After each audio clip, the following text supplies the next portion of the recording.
One of the challenges I issued to Sharon last year during the organization of the event was the naming convention of this panel, Bridging the Gap. It troubles me. And I know it's only a set of words, bridging the gap, and it's almost in our vernacular as just common language, and we don't think about it. But if we always think that there's a gap to be bridged, we'll never think about effectively erasing that gap, right? So that's the first proposition I'd like to put out to you. Think about the power of words, and in your organizations and in your lives, when you think about, well, I'm doing this to bridge the gap, don't think about bridging the gap. Think about eliminating the gap so you don't have to. I know engineers build bridges, but if we're constantly building bridges, the gaps will always remain. Small semantical distinction, it's an important one. Last year, I also talked about two very key ratios in this industry that are important to this kind of conversation we're having today. One was the 84-2 rule, and the other one was the 148-2 rule. The 84-2 rule is, if you ever have a chance to visit the Calgary Petroleum Club and you're going into the back hallways, is the number of male presidents that organization has had since its founding, and the number of female presidents. In another part of my life, I'm the chairman of the Canadian Petroleum Hall of Fame. We have 148 male inductees and 2 female inductees. Those are ratios that need to be corrected over time. And it's your generation, and as I set some more context for our panelists here, that really is in charge of changing those ratios, right? Changing the way this industry, now more than a century old, as it seeks a new equilibrium. It's really important to think about that in terms of what your responsibilities are on that. And I think you go to work every day and you struggle with all the things that you struggle with. Myself, I don't know what a work-life balance is. I struggle to have a wake-sleep balance, in life. But the reality is that when you step back and you look at what David Foote told us 20 years ago, great demographer and boom, bust, and echo, this generation of young technical professionals, male and female, are at an important crossroads in all of our extractive industries and all the industries that require engineering and geoscience expertise. And so as we talk more about that, and as I conclude with some remarks at the end of the panel, some thoughts about real key takeaways about what opportunities this generation has to change those key ratios. So we got the break courtesy of one of our panelists who couldn't show up today. Ron Bailey, unfortunately, from Nexen couldn't make it. But we've got 2 great individuals, one an engineer and one a corporate leader, who are going to reflect on this notion of not only men as diversity partners, but all people in your organization as diversity partners. Fellow women, teams, groups, departments, functions within the organization. And so we're going to talk to an individual who has 5,300 people under his employ. And you don't think of his company as running an engineering firm, but Brent Laing is going to take us inside Canadian Pacific. And then sometimes in this industry, and as you grow up through it, you'll understand we don't do a very good job looking at other industries for inspiration and leadership. And that the ability through an organization like Knightsbridge Corporate Solutions and Bryan Benjamin, who's the VP of Sales and Operation, he'll be able to bring to bear some reflections on the work that his organization does across multiple sectors, and perhaps give you some inspiration and some thought on how to take away. Now, good panels, here's the rule, are only as good as the audience makes them, right? So here's the rule. If you make eye contact with me, you're going to ask a question. Who's now looking away? No, on a serious note, though, we want to make this as interactive and engaging as possible. Last year we had a great conversation. The questions went on for longer than the presentation.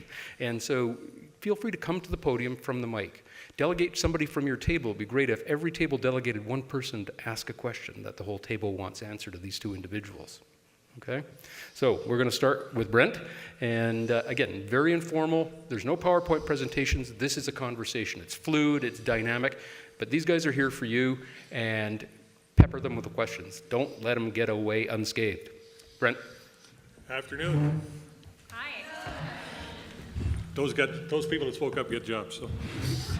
So good afternoon. My name is Brent Laing. I'm a professional engineer, registered here in Alberta. I've been with Canadian Pacific for 33 years, my whole career. And one thing, talked about diversity and bridging the gap, eliminating the gap. And really, my thoughts for you ladies here is really around you're either engineers or going to be engineers. It's a wonderful career, very fulfilling. Get to look behind me and see the things that I've done, and get to talk to other people about the things I want to do. a very powerful profession that you are deciding to enter into. The railway that I started with 33 years ago was a very militaristic and male-orientated organization. You did not see many females. You did not see many engineers that were females.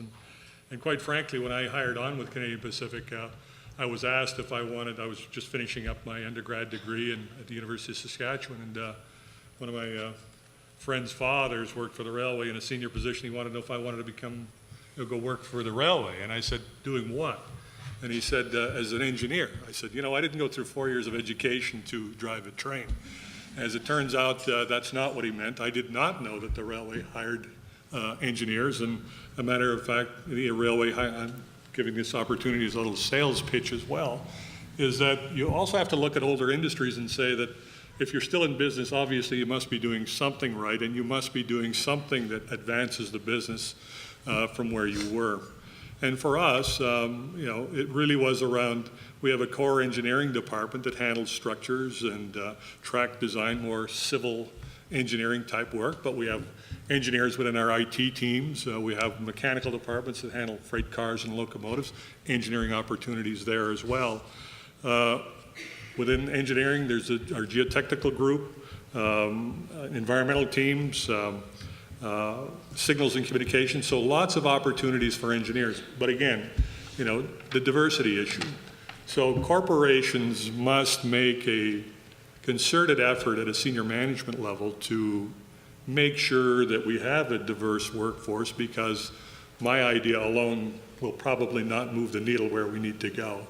We need to have a number of people with diverse and different ideas and backgrounds that bring different skill sets to the mix. You have that opportunity to do that.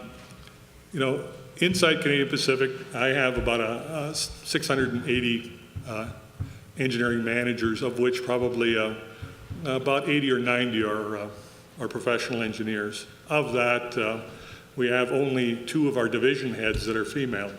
And you have to understand, from our business, it's a bit of rough and tumble. One of the earlier presenters talked about, I've learned and I've got all my technical skills. How do I now leverage those going forward? Do I stay in the technical world, or do I become a manager? And certainly in the engineering field within Canadian Pacific, you wind up getting more into a management role, where you're providing advice to teams, you're providing advice to individuals, you're providing guidance to departments, and become fairly influential in how a corporation moves ahead. So a diverse team is a powerful team for us. We're trying to leverage that more every day. But again, I know that when you look up at your sponsors, and unfortunately we weren't one this year, but there's other things outside the oil patch, sorry to say, but you also have to look a little broader afield in old industry. There is a huge opportunity moving forward. In the next 5 years, you won't see gray-haired old men like me.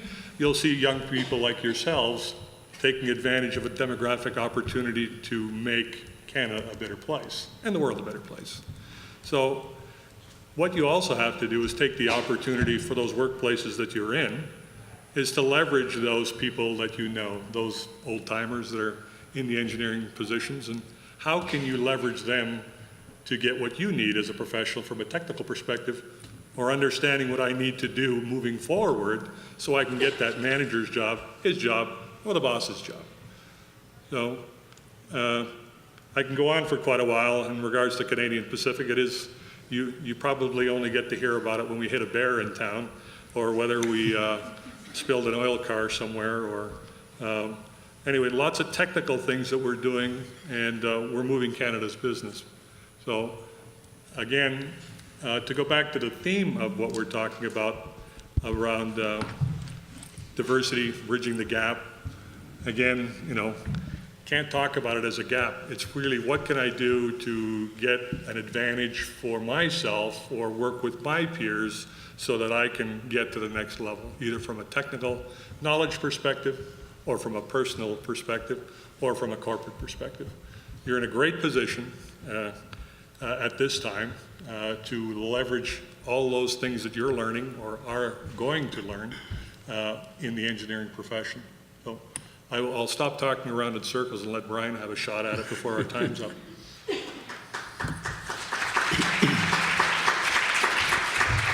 So lots of fodder in there for some great questions in terms of key themes, 5-year plans, the demographic change. One of the things that Brent is addressing, and I'm sure it's relevant in all your businesses, is to think about what companies are losing in terms of knowledge capital, right, as the crew change occurs. And so what are the processes by which, and whether you're male or female, you're rapidly gaining that knowledge that might have taken a professional 15 years to gather? How can you do that in the next 5 years? So those are the kinds of questions to pummel these guys with. And over to Bryan. Terrific. Well, good afternoon.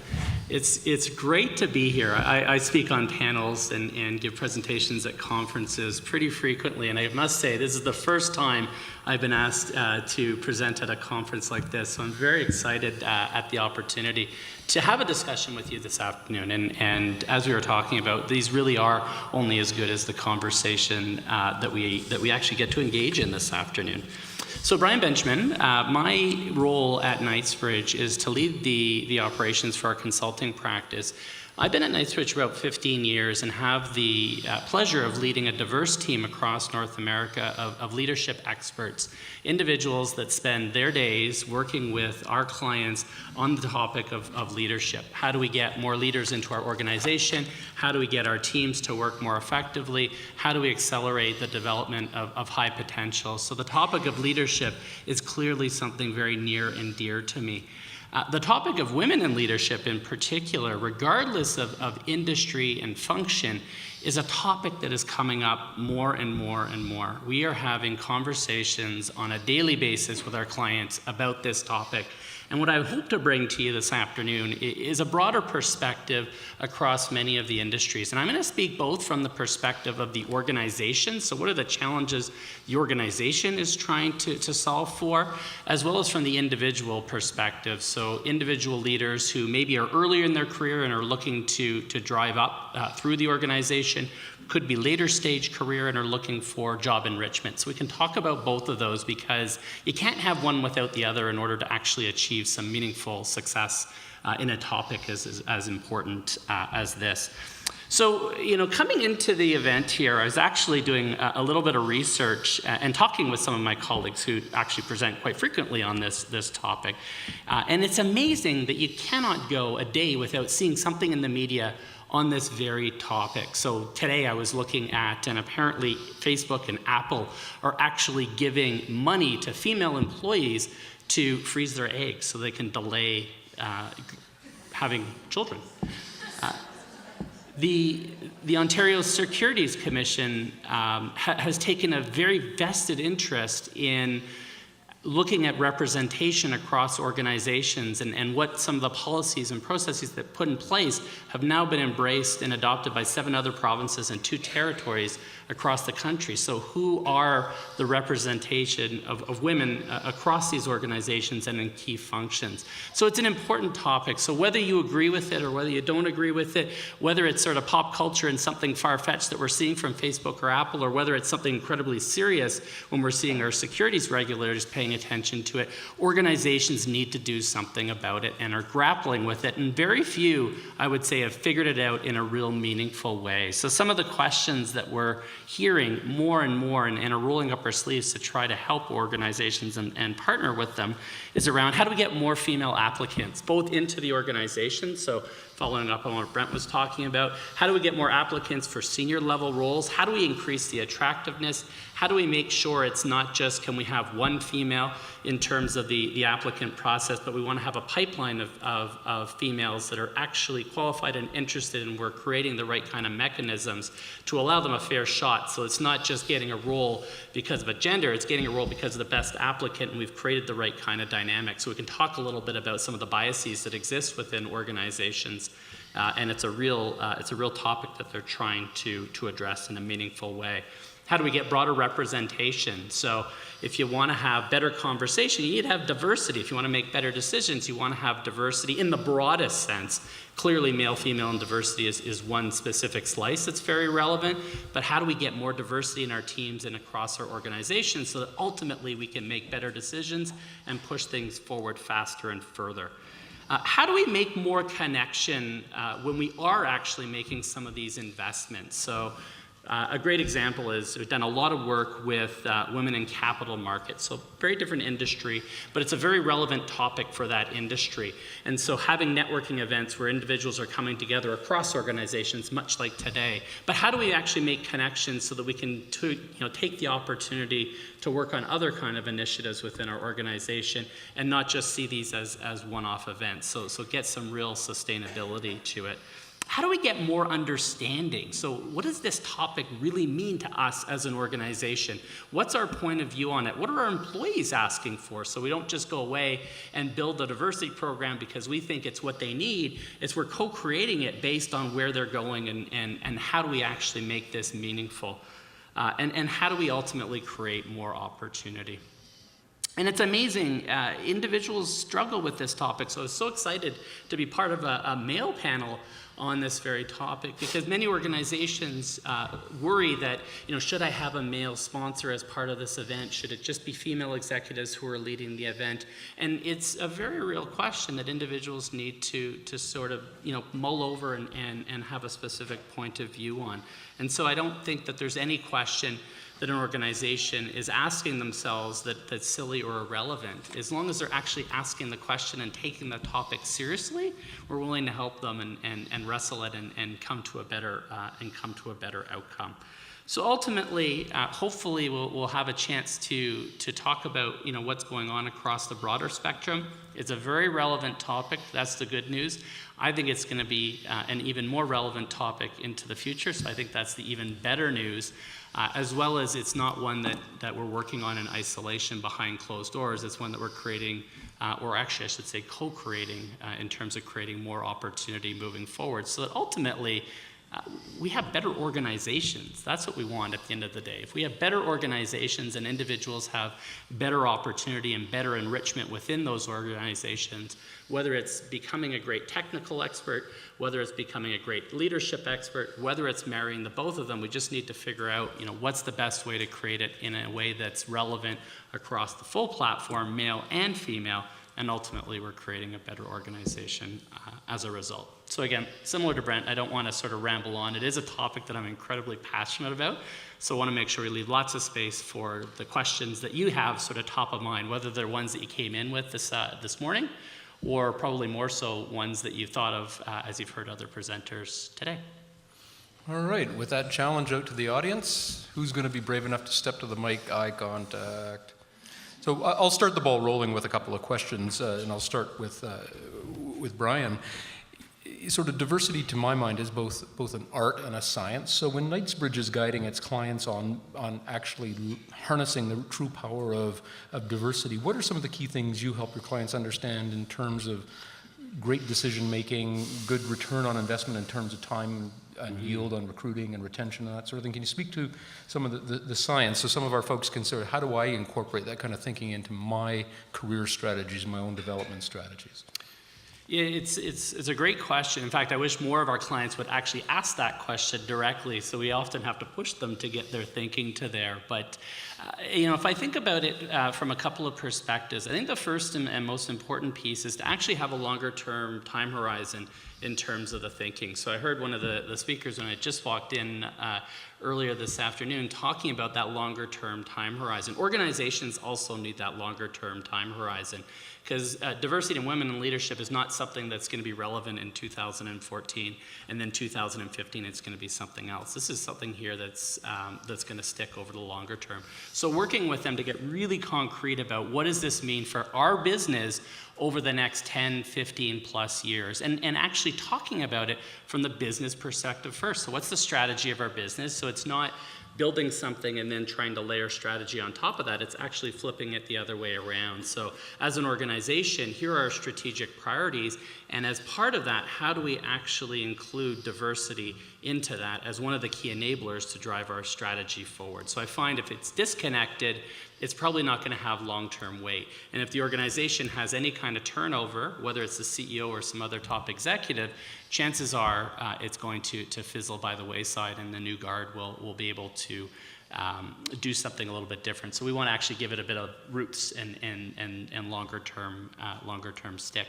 I think the other part that becomes critically important is how are we going to measure success? It feels very qualitative, and I'm not an engineer by training, but I do have a psychology background, so statistics is something that is also near and dear, and proving the actual return on investment in a hard and measurable way is critically important. So working with them very closely to figure out what is going to be some of the measures that we're going to put in place to ensure that these programs and these initiatives have traction so that we're able to talk as a senior leadership team or ideally be able to present back out to the board that this is something that's critically important and we've actually as an organization made meaningful progress.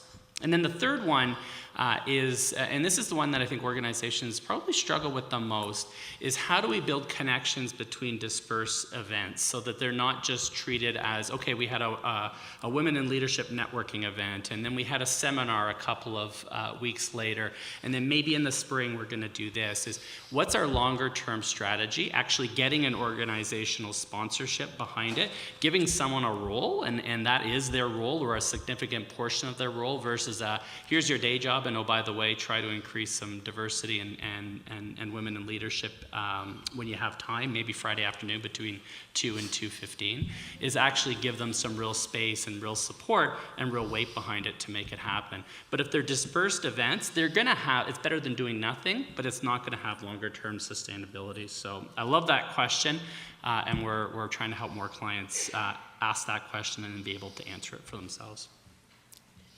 All right, so a question for Brent. So my two oldest, I can't call them kids anymore because they're young adults, but are business graduates, and were told quite emphatically through the course of their business careers that to run an oil and gas company you have to be either an engineer, a geologist, or an accountant. And of course, you know, we've heard that, and some of the speakers that were from the floor were talking about choices. You know, it's always that P-Eng with the MBA as a very potent combination. But here's a question. In organizations like CP, Brent, can people succeed and have great corporate careers without leaving their technical backgrounds? Yes, that's certainly the case. And, you know, we have a number of bridge design professionals who have started, entered their career at that level and have either taken on a little more significant role in regards to a group within the bridge design section, for example, and worked their whole careers, 25, 30 years. And stay at a very technical level and have the opportunity to influence the business and also the industry through various forums and industry activities that we have. So it is possible for you to get ahead without an engineering degree, but not likely. Okay. I'm being facetious for the crowd. Sorry. It is possible that you can get ahead, but certainly it's beneficial to have that degree behind you. Okay, so a question for both, and from your perspective, having spent 33 years with CP, and then Bryan, of course, in your consulting practice, for those technical professionals who have made a decision to leave the technical, and sort of the metaphor, leave the reservoir, so to speak, or the production side of things, and what are, in your personal experiences, some of the biggest challenges they face mapping to the corporate side of the business and the leadership side of the business, and maybe reflect on those in a way that might be meaningful for people who are experiencing that very challenge right now? I think from my perspective is that if you get your initial management position, you have to listen hard and ask questions. I think the people that we I don't want to say take a chance with, but so they're early in their career and you want to see how they're going to perform at a higher level outside the technical realm. It's really about their understanding of what's my limits. Let's ask some questions. Who can I use to mentor me to make sure that I've got enough rope to get pulled back in and not strangle myself? So it's really, I've always said to people I've worked with or mentored that I have a career, you have a career. Mine's been pretty successful through that particular method, but you each have your own career to manage. And if you're passive and sit back and wait for things to happen, sometimes that's not the best one. But being fairly active and understanding who would be a good mentor for you and who has mentored others. Because if you just go by position, and I know in my particular circumstance where people with general manager titles sometimes aren't necessarily the best mentors for you. Don't go by title. Go by who you know or who you've heard has been a good mentor and provided good guidance to individuals, either from an individual perspective, job enrichment as an individual contributor, or advancement through the business into management. You know, so I agree with all those points. I think, you know, very relevant across many industries that we're supporting right now. One of the parts that I'll often challenge individuals to start with is asking the question of why do you want to move into leadership? You know, what is the excitement behind it? And to get a really good understanding for what that could look like. And it's going to look very different in each and every organization. But to build on Brent's comments is having some conversations with individuals across the organization, accessing a network outside of the organization to understand what are the challenges that individuals have faced, and to be honest with yourselves, is this truly something that I am up for? And get a good understanding for why am I interested in it. If I am, then you can move forward to being able to challenge yourself with the question of, am I prepared to move from achieving success largely based on what I have done? So I'm an individual contributor primarily. You can do things and often see tangible progress, in some cases immediately, in some cases over a period of time, but be able to measure tangible progress based on the efforts that you put forward, to a situation where most of your achievements are going to be achieved through others. And so how do I actually transfer to be able to enable a team, and whether it's one other person or whether it's a team of 20 or a team of 200 or 2,000, in order to be able to not let go of my technical skills and my technical knowledge, but to be able to use it in a very different way. So Harvard Business Review wrote an article a couple of years ago called Zoom In and Zoom Out. So it doesn't mean hanging up my technical piece and I will never access them again. It's going to be all through my team. You need to be able to access it, but it's in motivating others to be able to do the work, to be able to problem solve with them, to be able to coach and ask good questions and not always dive in and give them the answer. However, you got to know when to be able to dive in and give the answer, when to dive in if it's gone too far off the rails, because whether it's a client issue that's going to be impacted or it could be something more dangerous, but to be able to zoom in and zoom out very effectively. And those are some of the big questions that are important to ask earlier on, and then get lots and lots of feedback when you're in the role for the first time. So feedback from your teams, whether it's a formal 360 process, or probably more importantly, just being able to have a couple of people you can check in with in terms of how is it going, be able to access mentors both within the organization and outside the organization, and give latitude, because there are going to be mistakes earlier on. I find the best leaders, especially when I've seen individuals move into leadership for the first time, are the ones that are humble about it and are actually quite open about some of the mistakes that they've made with their team. It's amazing how much latitude others will give when they know somebody is trying and they're genuinely putting forward the right efforts in order to be a strong leader. In some ways, it is very much an impossible task at first. We live in impossible lives. It's impossible to do everything to the full extent all of the time. And so your training, by and large, is pushing you to be perfect and to get everything done. So how do you get comfortable recognizing that you're actually going to be in an impossible role, but you're going to be able to do really great things? You're going to be able to do great things for the organization, be able to do great things for your team, and ultimately be able to do great things for yourself, both as an individual leader within an organization, but also as an individual in the community. It's amazing how all of these pieces start to connect together. But those are the three pieces that I find, both in terms of making the original decision, getting in and accessing feedback, and recognizing that in some ways it is an impossible task, but you'll do pretty well within those parameters. All right, anybody willing to step up to the mic? Oh, yay.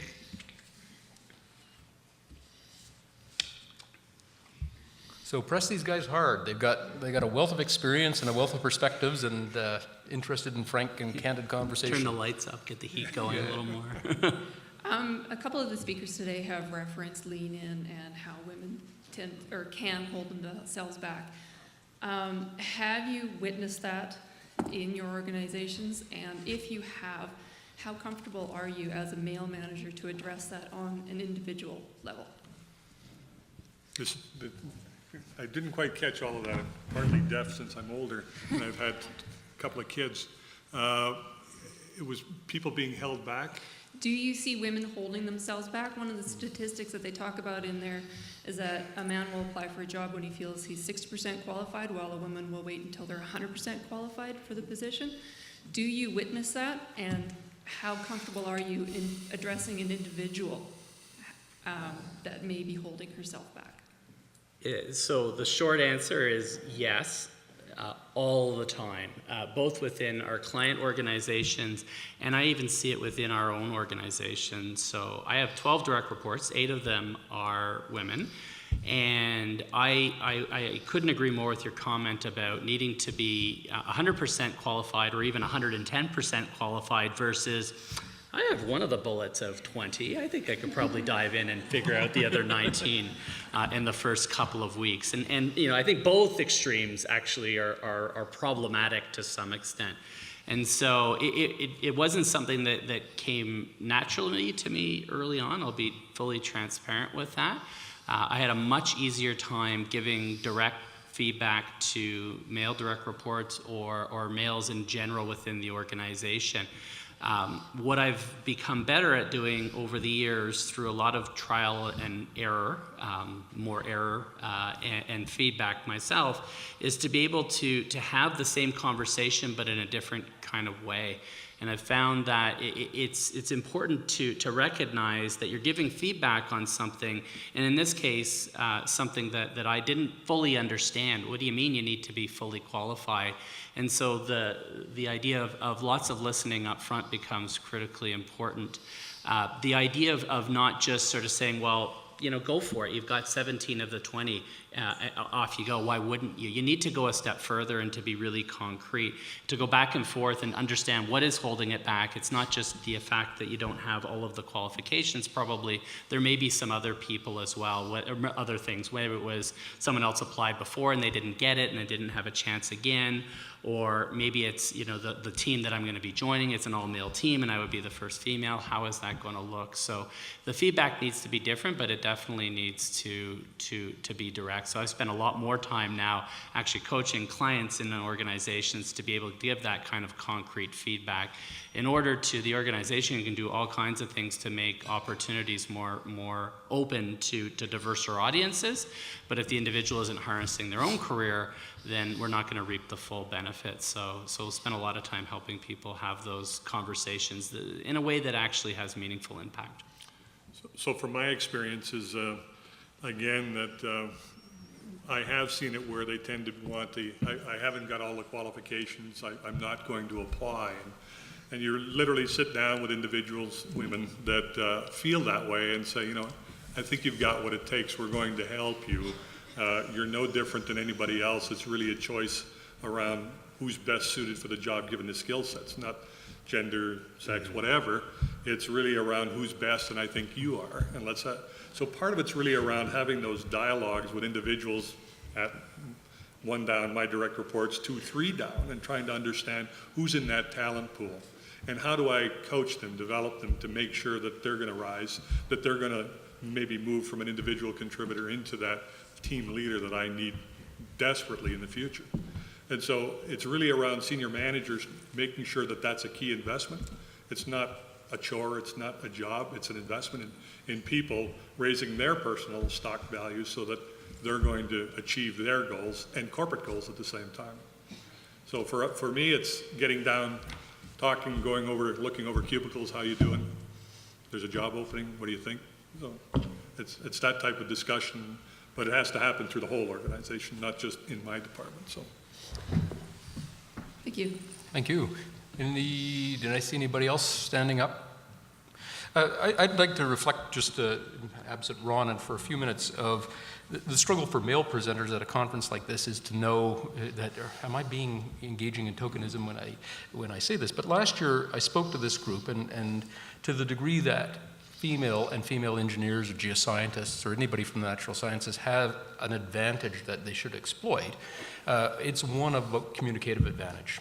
And one of the themes of my presentation last year was And you all experience this in one way or another in the energy sector in particular, this whole dynamic around social license. And so I reflected and I realized that, you know, it was sort of a pop culture reference. I was, being an old guy, I started to talk about a book most of your parents would have read, Men Are From Mars, Women Are From Venus. But really John Gray, the author of that, was trying to get at the point about the way people communicate and how they communicate in different contexts and circumstances. And so the metaphors that I drew were the stresses and strains that this industry is under.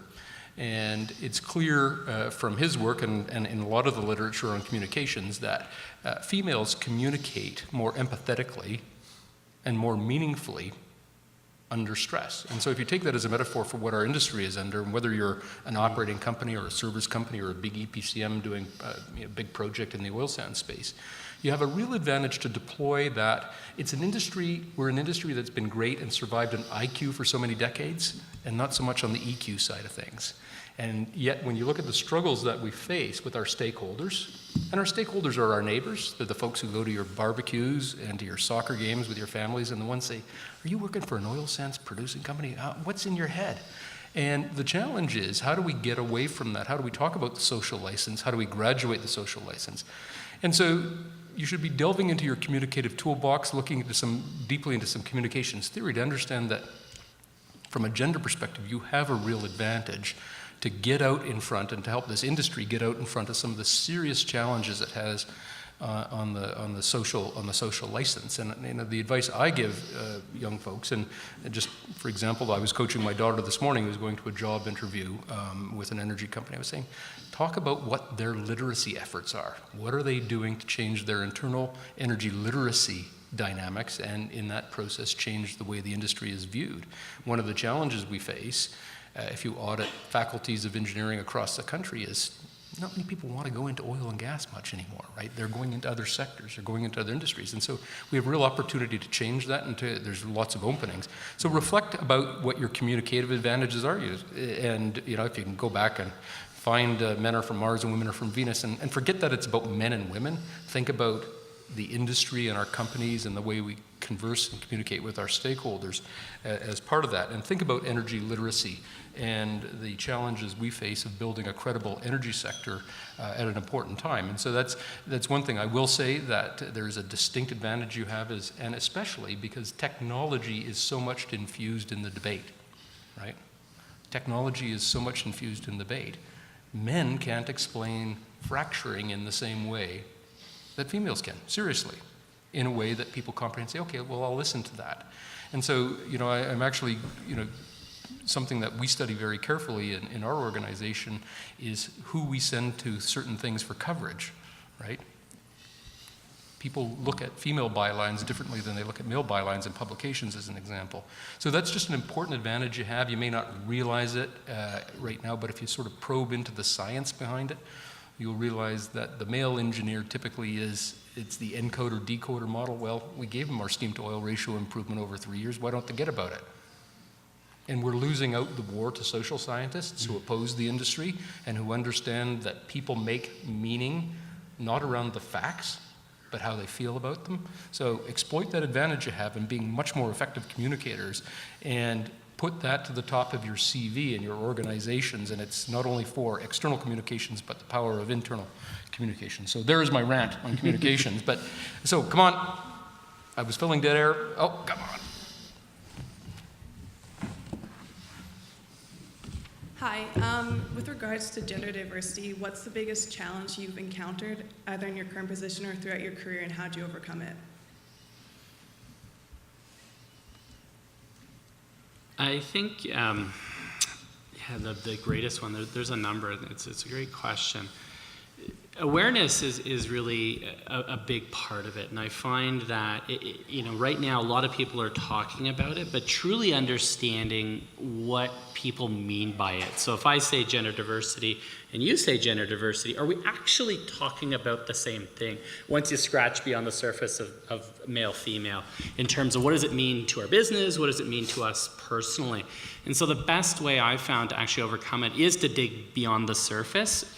If we just keep it it at the top level, we may be actually taking action on something that's not hitting on what you're really trying to get at. So when I work with organizations to build gender diversity programs and broader strategies, this is why it needs to be a co-creation piece. So really going deep into the organization, figuring out what does it truly mean?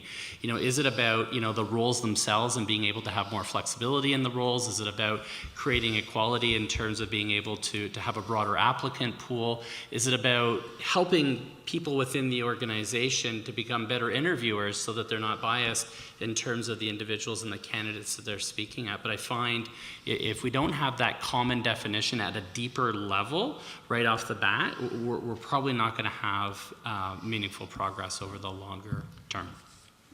So for me, I was heading up the employment equity team within engineering for about 4 or 5 years, and the initial year that I had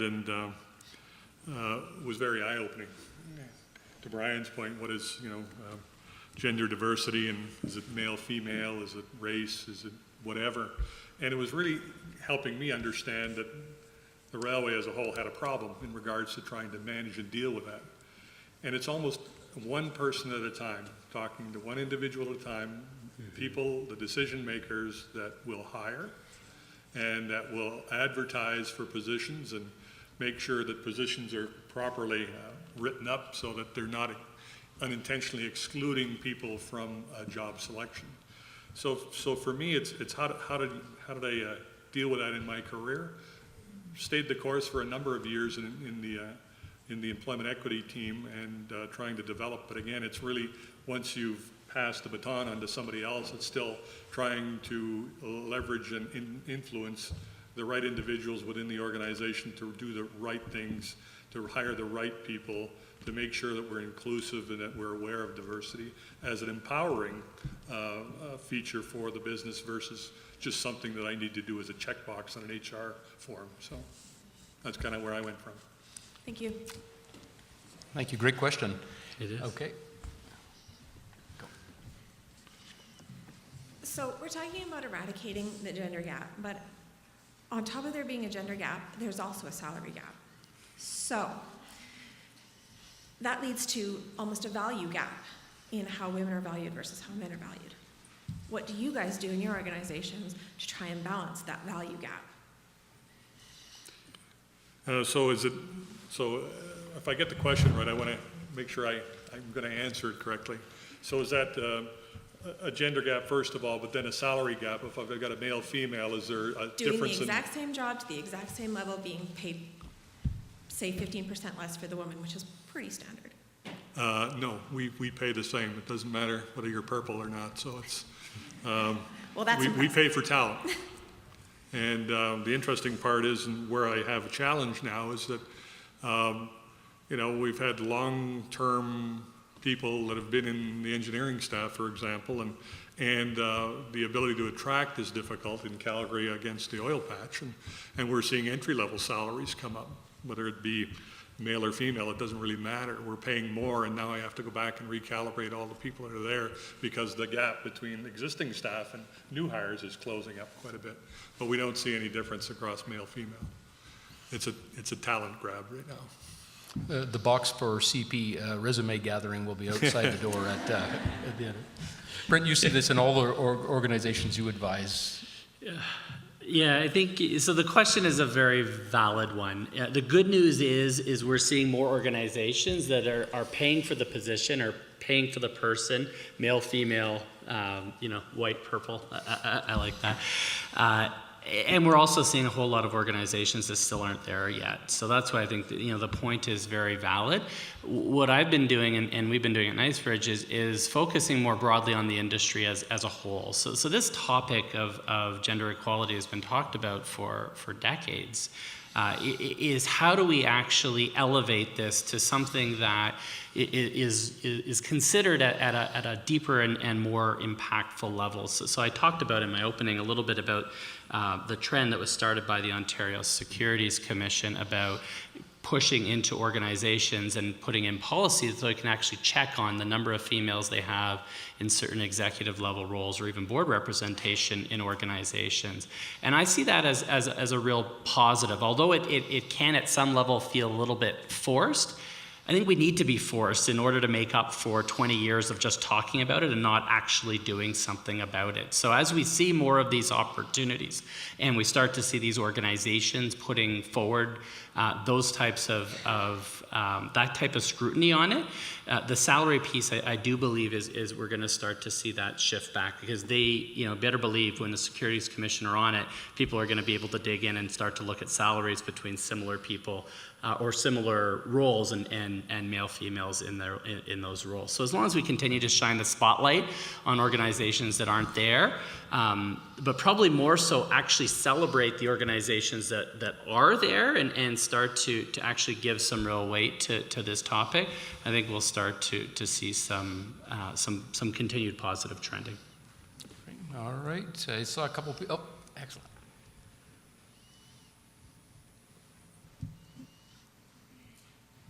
Hi there. So one of the things that we've been talking about today is as we're developing our leadership style, we need to stay true to who we are. And I work in a little bit of, I guess, like an old boys kind of group. Mm-hmm. And I've been given feedback that I'm too nice compared to some of my colleagues. So what kind of advice would you give to me? Yeah, I hear that one all the time. A lot of the work that I find myself doing is actually working with the other individuals around. And in this case, maybe helping them be a little bit more nice. Again, it comes back to the awareness piece. So if anyone gives you the advice, you need to be more like the people that you're joining, forget about it. That's not going to get you very far. However, do pull a little bit out of it, because if you're going to start to build trust and you're going to start to build some of those connections with a new team, and maybe you're the only female, or it's a team that is saying you're a little bit too nice, is put some of that piece to the side. Don't abandon it, but give weight to a little bit more opportunity to add value in ways that they're going to see you as a contributing member of the team, and then build back in that nice factor of who you are. I'm working with an organization right now, and it's a 13-person executive team across North America, and there's one female. She joined from the outside the organization, very male-dominated industry, clearly very male-dominated executive team, and she was told that she was too nice. And we dug into it a little bit, and we found out, so what is that, And ultimately, in that case, they found that she wasn't, they thought she was a little bit too casual, wasn't taking things as seriously.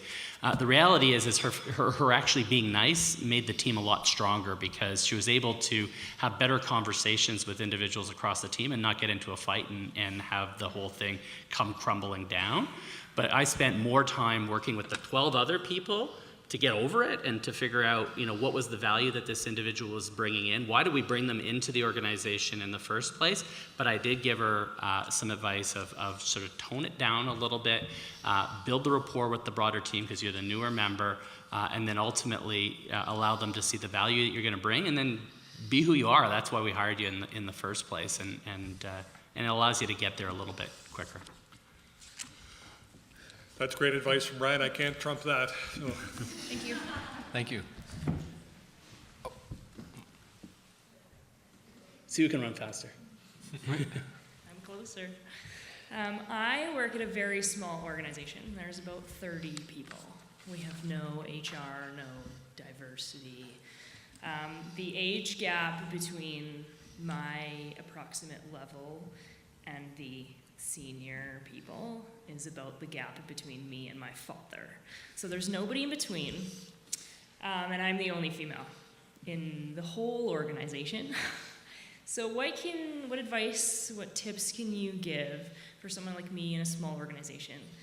All of these men up top that look at me like their daughter, how can I switch how they see me as a potential person that they need to invest in and grow in their organization to bring me up instead of just seeing me as younger? So maybe I'll launch into that one, then turn it over to the two experts, just as an employer and myself. One of the best pieces of advice I give, I think, is to help young people understand and to take the context in which what that individual that you're trying to convert, and I could be your father, how was my career formed? What kind of pressures were on? What kind of leadership management styles and conventions were in vogue at the time? And if you spend some time studying that, you realize that all this demographic dynamic about millennials and Gen X and that sort of thing is really, it's not really as important as people make it out to be, because at the core value system, the more you understand how to navigate an organization based on how that organization has learned over time. So if you've got this old gray-haired engineering group of engineers that graduated in the 70s and the early 80s, understanding what was the prevailing ethos at the time will give you a lot of clues on how to navigate in, because what they want to do is they want to pass over that generational knowledge. And so it's about using trust as a form of social capital within your organization. But the more you come at them from understanding what they were like, you're going to get lots of great sort of insights on how to shape your own career, things to do and not to do.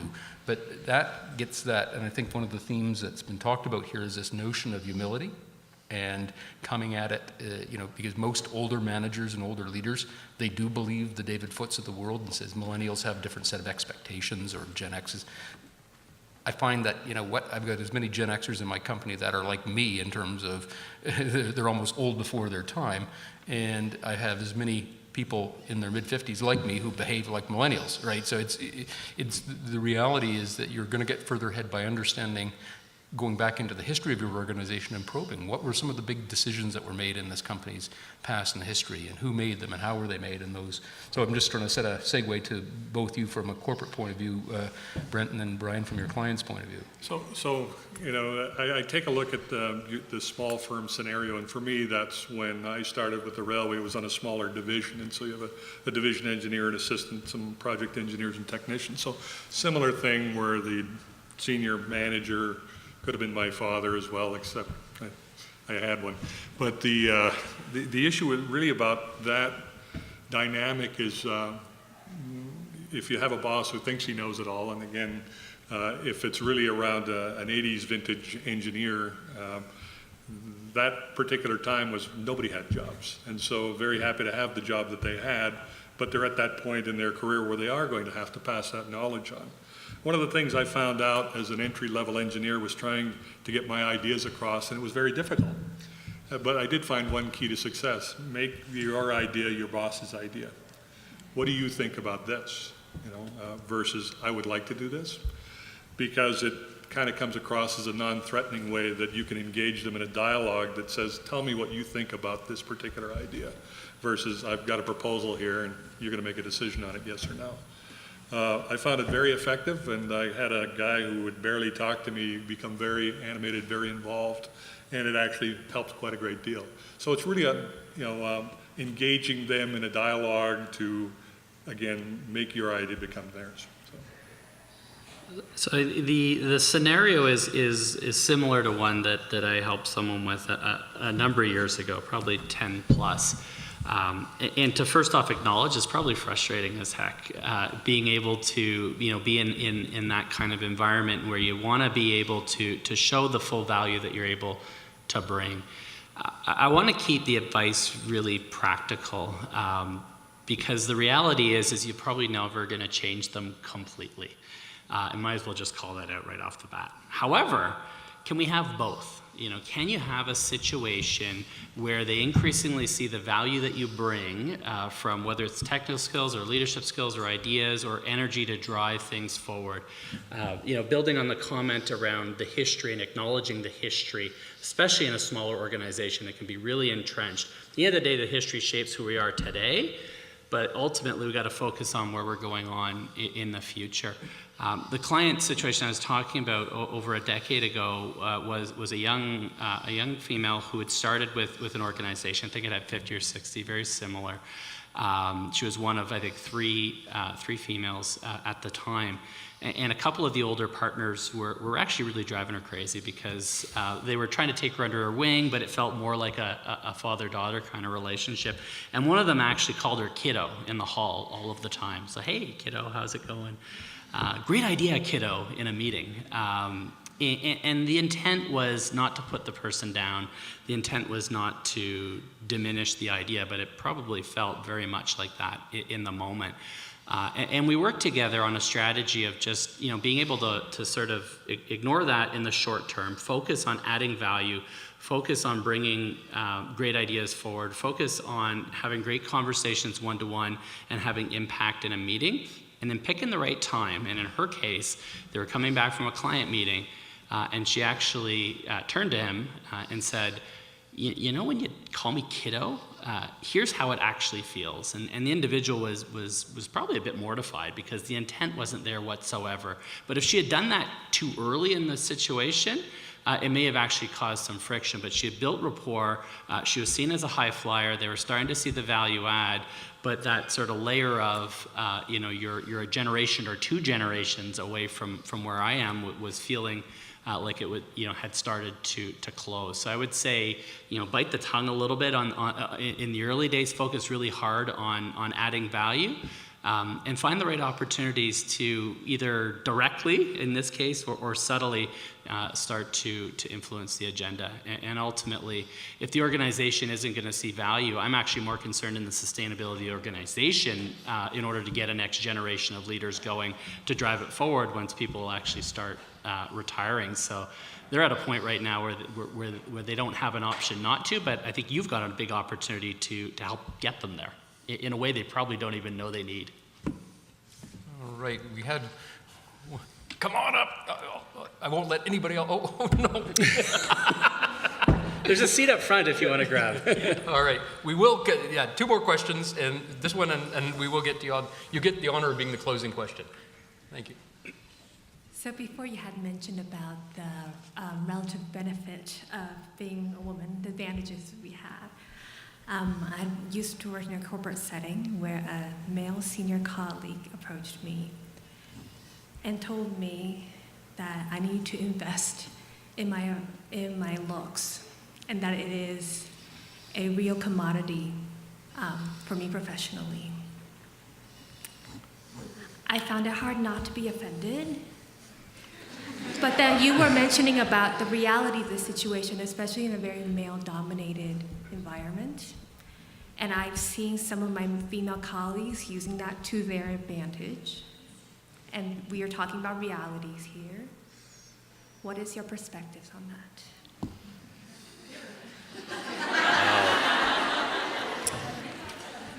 Clearly the questions are heating up as we go on. I'll dive in a little bit to the pool, but I'm not going to go too far just in case. I'm not sure the intent behind that comment from your colleague, but I think you've got merit behind sort of questioning where that's coming from. A lot of times, and there was a comment made in an earlier presentation around sort of the image that one wants to present in order to be considered for the next level. Unfortunately, there is realities out there that people's perception of image is very narrow. My perception of image is actually what I like to think is quite broad, from how somebody styles their hair to the clothes they wear to how they carry themselves in a conversation, to how they interact in a meeting. We think about leadership presence and executive impact, and we spend a lot of time working with our clients on that. In fact, many of my conversations, I'm working with female leaders or aspiring leaders, it's around impact and being able to have more impact in conversations and being able to bring more weight to comments or suggestions. Part of that is, the sort of the full piece of how somebody presents. But when we come down to, to what that could mean at an individual level, I think that's where you start to say, all right, there's going to be some folks that I just need to put a whole lot less weight behind their perception of it. Where I overemphasize is just around, am I coming across with the full impact that I need to come across for that next level, and think about it in the broadest sense. If they're overly narrow, I think that's their issue. The challenge is if that person is in your way or having a direct impact on where you're moving going forward. And if that's the case, then again, I like to be practical with my advice is having well-timed conversation to understand sort of, what do we really mean here? And recognizing there's just going to be some people out there that, they'll always have, an impression that we don't fully agree with. But think about it in the broadest sense of impact, and even if that's not what they intend, it's still going to serve you well, and all of us for that matter. It's something that I'm always quite conscious of with any leader that I'm working with, especially women in leadership, because I think there's an added complexity to almost every conversation and every situation, and organizations really need to simplify, but we're not there yet. We're making it more complicated than it still needs to be. Well, man, that's where I'd call in the HR representative right away. And I'm not kidding. I mean, where it's viewed as inappropriate and unwelcome, that's an issue. And in our organization, that's not right. Again, on an individual, that's just talking in the broad context. Again, it's measuring the risk reward around having a direct conversation with that individual again, and says, could you please clarify what you meant by that? Because I didn't take that the way, if you meant it this way, that's fine. But if I viewed it as inappropriate and unwelcome, and that's an issue. And you then have to make a decision as to how you progress that. If you still feel that was the intent or how you felt it. It's not necessarily on how he presented it, it's how you received it. And that's the issue. Harassment of any kind in the workplace for us is unacceptable. We deal with it fairly strongly up to termination within Canadian Pacific. So we want to have an all-inclusive workplace, but we don't want to have it so sterile that nobody can say, hey, you're looking great today. Wait a minute, I'm going to call in the HR advisor. I don't like what you said, even though I did do my hair nicely or whatever. But, it's a difficult situation. It's a tough panel question, I'll tell you. Mm-hmm. But again, if it's unwelcome, if you're in a large firm, I'd either go talk to the individual, gauge that, or go talk to your HR rep.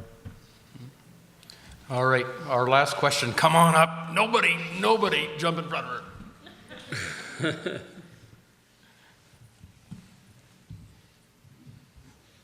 Now it really needs to be a good one, right? Absolutely.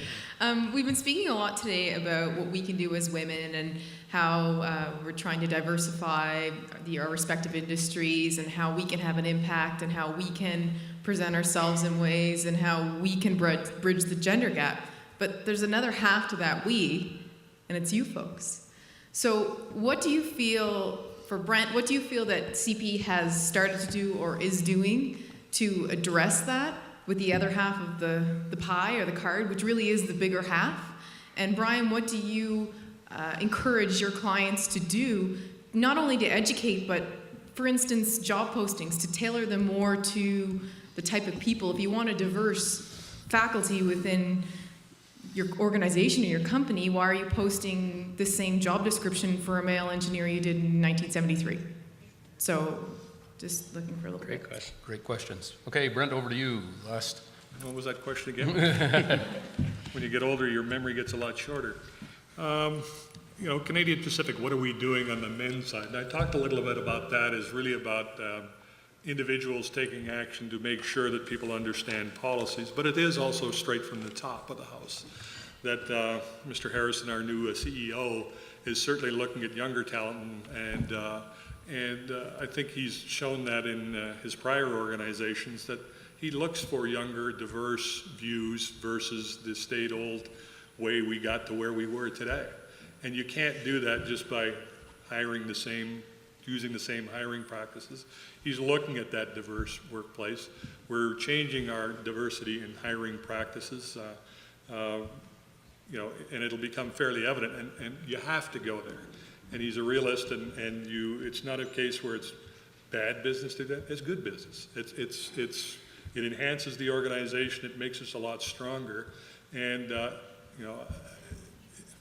it just works on so many fronts. I think the stodgy old business that it changes, and it's ironic that we have a 69-year-old guy doing it. And I think it's just a case where he knows the best levers to pull, It's a diverse, young workplace that encourages different opinion.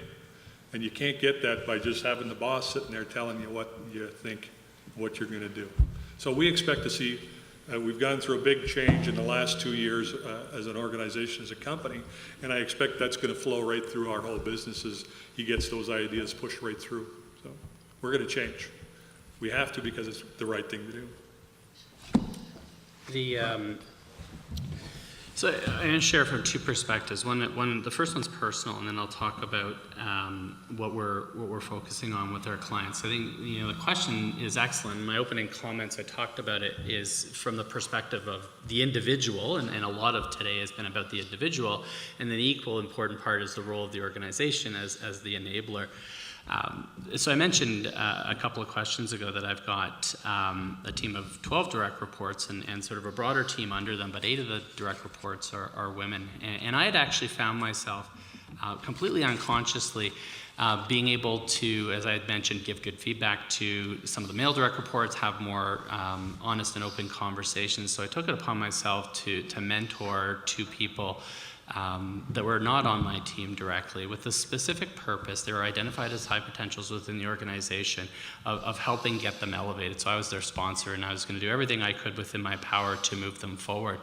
But the second part of my agenda was to better understand what was it that they actually needed. And it was a real eye-opening experience for me. I'd been in the industry for over 20 years, worked with lots of organizations, held leadership roles within my own organization, and I learned more in that period of time than I probably did in the first 10 years, because it isn't a one-size-fits-all approach, and that's something that organizations can't just read a book on gender diversity and say, I'm going to apply chapter 6. That works for us. It needs to be very unique and purpose-fit. At the same time, there's probably some common principles out there that can be tailored to an organization. We want to focus on 3 core areas, and when I'm working with an organization who I feel is finally taking it seriously, and many of them do feel like they're doing it as a tick-the-box exercise at first, but the ones that I think are actually in it for the long time, when I'm convinced of that, they've done 3 things well. They paid attention to behaviors, they paid attention to the culture, and they paid attention to some of the organizational practices. So Brent talked about the culture and some of the cultural changes that are coming along with a new CEO. So what does it mean for us as an organization moving forward? We have our strategic priorities that we're going to be working on over the next 3, 5, 10, however long the planning process is. But how do we want our culture to shift to be able to truly embrace gender diversity, probably amongst many other initiatives that we have on the go as well, because diversity is a diverse topic, right? But really understanding that at the end of the day, if we're not prepared to influence it at a cultural level, it's never going to stick. You can have the best strategy in the world, but if you don't have a culture that's going to support it, you're never going anywhere. And then what are the behaviors that we need to see more of? What are the behaviors that we need to see less of? And what do we need to eradicate altogether? In some cases, the behaviors are more active male mentorship and sponsorship and playing an active role in this. Some of the behaviors that we need to start eliminating are those job descriptions from 1973 or 74, whatever year you use. I've worked with many organizations that they felt they were doing good service by having a certain number of female applicants for a role. And they recognized at the end of the day that they actually weren't succeeding in making meaningful progress. So we dig in a little bit deeper. And some of the biases were within the interviewer. Some of the biases were within actually onboarding when an individual, a female individual, was actually selected for the role. So selecting them and hiring them is step one. Making them successful is a much bigger and harder step. And paying attention to that second step is around the behavioral piece. And then what are some of the practices that we need to actually sew into the very fabric of the organization to build this for the longer term? So whether it is quotas, it could be relooking at some of the job descriptions, it could be changing our interview protocol process, it could be putting in very specific programs. In some organizations, it could be having a chief diversity officer, a role that actually is only about creating diversity within the organization. I'm not Pollyanna. Many organizations can't do that, especially if it's a 30-person organization. But can you create meaningful space for someone to actually influence that and be able to have real traction? And if they're not prepared to do all three, and it's tough, and you got to be honest with them, it isn't going to be sort of a once and done. This is a new way of doing things. This comes to the very culture of the organization. But you got to pull on all three of those levers, and you got to keep pulling on all three, or you won't get there. Thank you very much. Thank you. So just as we close, the job of a good moderator is to bring things to close on time. I want to leave you with two thoughts. One is a bit of shameless promotion on my part. When you think about building your careers and serving not only your livelihoods and your companies, but also think about serving the industry. And so the Canadian Society of Unconventional Resources and the Canadian Heavy Oil Association, I serve as a director on both those, both technology organizations. There's many of them out there, but they're great ways of building huge networks and advancing your technical network and your business networks. And they both offer a broad range of ability to serve through committees and build up, and all of a sudden your CV looks a lot different when you've been a member of the executive of the Canadian Heavy Oil Association and you're in touch with some of the key dynamics and trends. The other thing is just about what I would call mentorship at a distance, and the mentor-protege relationship is a hard one and hard to make it meaningful and lasting. But social media gives us the opportunity to track people at a distance, track people who are making a change. And so I'm going to leave you with the name of 4 of my female colleagues, who are all engineers, who are making tremendous change in this industry. And the power of LinkedIn, they'll know that I spoke about them at this conference based on the number of connects that they get after this. This book itself is a great guide to all the speakers today and people who've devoted their time and energy to come and talk to us about the network you build. So Deb Close is a senior executive. Deb, just like it sounds, and Close, just like it sounds, at Tervita, came up through the drilling side of things as an engineer, making huge changes in the service side of the industry. Leah Lawrence, and that's Leah with an H, president of Clean Energy Capitalist, a huge mover and shaker on the sustainable energy front, does wonderful things, was president of APEGA a few years ago. Suzanne West is the CEO and president of Imaginea, and a very, very interesting junior company. She's got a great CV in building great enterprises, oil and gas companies, and she's doing these wonderful things. Google Imaginea, and everybody wants to kill to be on her team. And the other one is a woman named Kim Fawcett, Kim with a K-Y-M, and she runs the safety and sustainability practice at Interplus. And these are 4 folks who I have got tremendous admiration for because they've been true to their technical roots, and they've balanced off that wonderful with being very sharp business and leaders in their own right. So find them on Facebook, find them on LinkedIn, find them on Twitter. They're very active in that social media sphere. And just watch them and how they build and the things they talk about and the kind of discourse and narratives that they're participating in, because they were all once sitting at a conference like this. So with that, we'll close, and thank you very much to the organizers for having us. And on to the next panel. There we go, Portland. That's the creak of old guys' knees getting off the stage.